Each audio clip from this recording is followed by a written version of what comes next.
Grand Theft Auto Vice City. I reviewed this game a few years ago on the channel, which is not a video I suggest watching, but the reason I bring it up is because when I did review this game, I hadn't played this game for years at the time. But now that Vice City is on the PS4, I thought, why not give it an updated review? So here it is, and I hope you enjoy.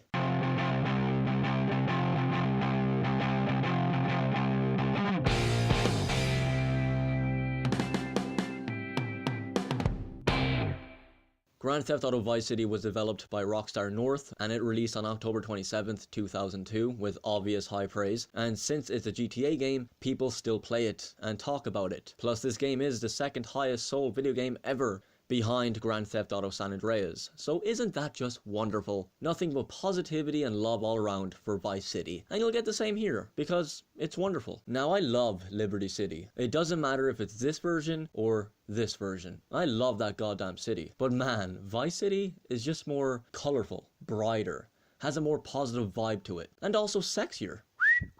Hello. Moving on. Vice City is just a totally different place than the dark, gritty, and cold Liberty City, which makes sense. Both cities are supposed to have a different feel.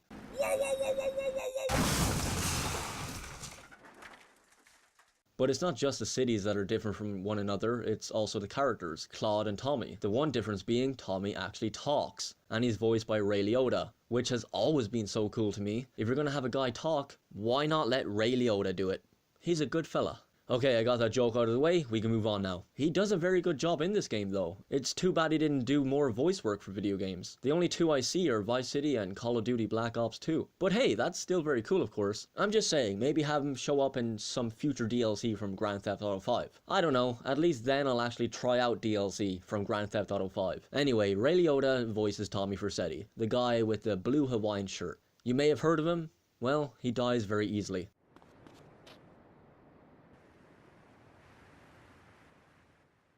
See what I mean? Actually, on second thought, he can jump out of a lighthouse and survive, so what am I even saying?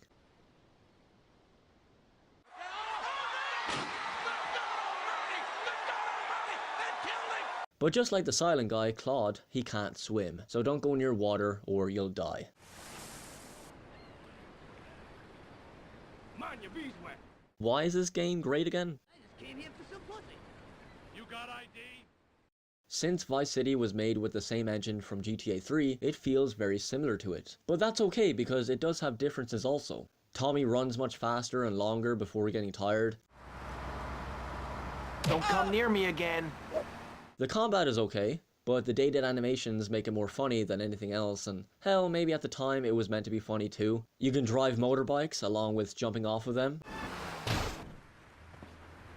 along with jumping out of vehicles, all of which you couldn't do before. So again, it had those small differences, which is a nice improvement, even if it wasn't a big step. You can still do unique stunt jumps, go to paint spray, along with having more clothing. But come on, the blue shirt, jeans, and white sneakers, what more do you really want? Well, I guess a suit is cool too, especially when you want to go here and look good.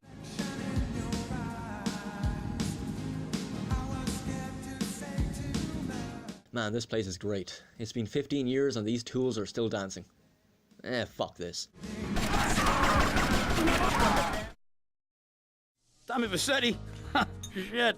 Didn't think they'd ever let him out. He kept his head down, helps people forget. People will remember soon enough. When they see him walking down the streets of their neighborhoods, it will be bad for business. Now for the story, and I will say this, I definitely enjoyed this story more than GTA 3's story mode. I mean, it still has elements from GTA 3, like always having to drive people around, or having to blow some asshole up in a car in the middle of a street, but whatever, I can look past that in this game, because at least it does feel more enjoyable to play, and I'm not 100% sure why that is. Maybe it's because Tommy talks, maybe the gameplay is a little better, maybe the characters are more entertaining to watch. It could be all of those things. But I do enjoy Vice City's story mode more. It's playable for me. Not the best story mode in a GTA game, but just by having Tommy talk, it works so much better for me. And maybe that's why I truly enjoy Vice City's story. But you know what? It was 2002. It was still the early days for Rockstar, and I can say the same for 2001, when GTA 3 released. It was a very experimental time for them, and they did what they did, which I totally appreciate because GTA 3 and Vice City are fun video games, especially in terms of gameplay,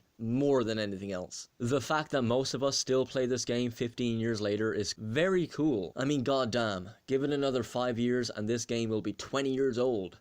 That's insane. And I'm sure people will still be playing, and that's a pretty awesome thing. I shall see you next time, but for now, please, take care.